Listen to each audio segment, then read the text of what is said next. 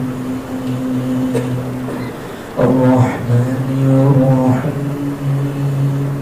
Maliki Yawmiddin Iyyaka na'budu wa iyyaka nasta'in Ihdinas siratal mustaqim Siratal ladzina an'amta 'alaihim غير المغضوب عليهم ولا الضالين.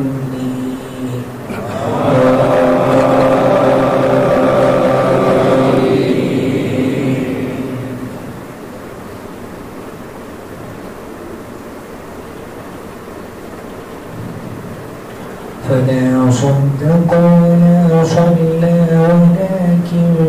كذب وتولى ثم ذهب إلى أهله يتمطى أولى لك فأولى ثم أولى لك فأولى أيحسب الإنسان أن يترك سدى ألم يكن نطفة من مني يمنى ثم كان علقة فخلق فسوى فجعل منه الزوجين الذكر والأنثى أليس ذلك بقادر على أن يحيي الموتى. الله أكبر.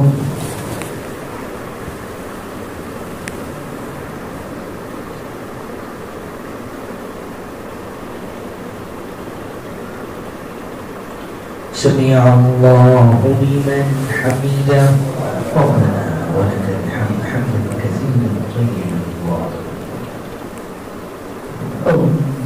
الله أكبر.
فهل أنتم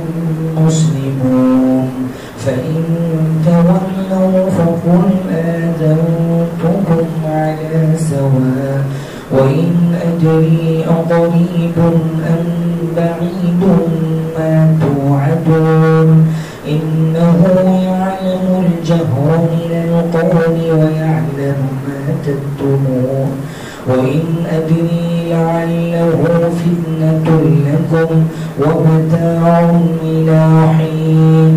قال رب احكم بالحق وربنا الرحمن المستعان على ما تصفون. الله أكبر.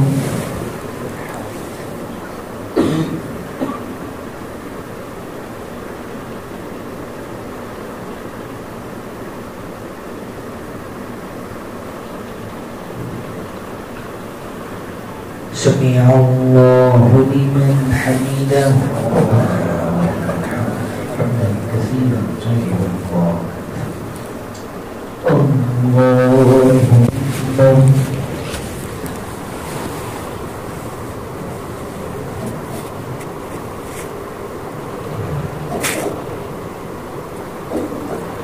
الله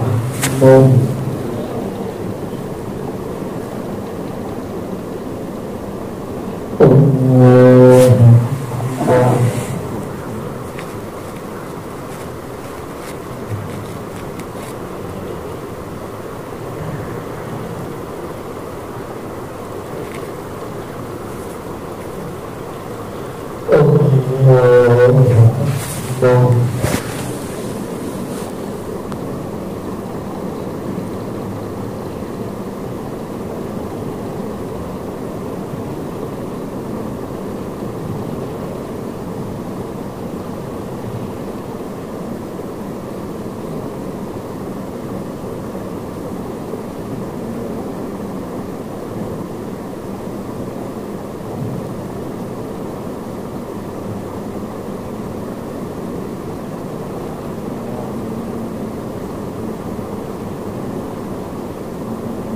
السلام عليكم ورحمة الله.